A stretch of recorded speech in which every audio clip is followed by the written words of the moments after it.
स्वामी प्रसाद मौर्य का क्या फैसला है, क्या कदम है, क्या उनकी नई पार्टी को लेकर आगे की रणनीति बन रही है, क्या उनकी पार्टी राजा भैया ने आज आपको बता दें एनडीए को समर्थन में वोट किया है और पल्लवी पटेल ने जो आज वोट किया है वो किया है यहाँ पर समाजवादी पार्टी कैंडिडेट को। राष्ट्रीय शोषित समाज पार्टी स्वामी प्रसाद मौर्य की नई पार्टी, इनकी बेटी संघमित्रा मौर्य काफी भड़क गई।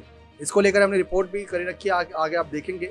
स्वामी प्रसाद मौर्य की बेटी भड़क गई इस बात पर कि आप बार बार पिता को लेकर बयान क्यों पूछ रहे हैं, जब उन्होंने नई पार्टी बना ली उनकी विचारधारा अलग है, मेरी विचारधारा अलग है।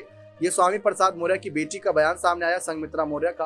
उन्होंने कहा कि हम विचारधारा के तहत चल रहे हैं, उनकी विचारधारा से मेरी विचारधारा नहीं मिल रही, इस वजह से हम अलग हैं।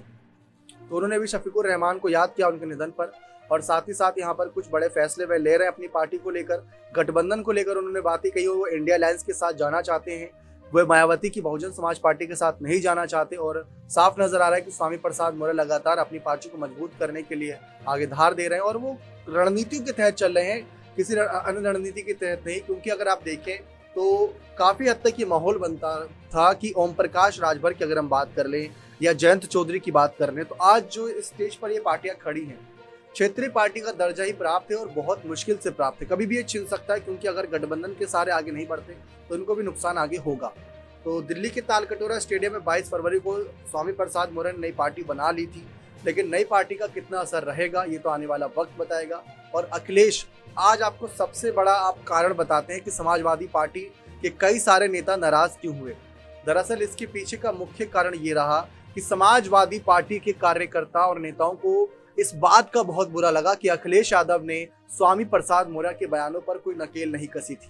स्वामी प्रसाद मौर्य जो कि लगातार हिंदू धर्म देवी देवताओं को लेकर बयानबाजी कर रहे थे, करीब 1-1.5 साल तक उन्होंने बयानबाजी करी। यहाँ तक मायावती ने खुद कहा था कि स्वामी प्रसाद मौर्य लग रहे हैं कि इसी वजह से सपा में आए, क्योंकि वह सपा को पूरी तरीके डुबोना चाहते हैं।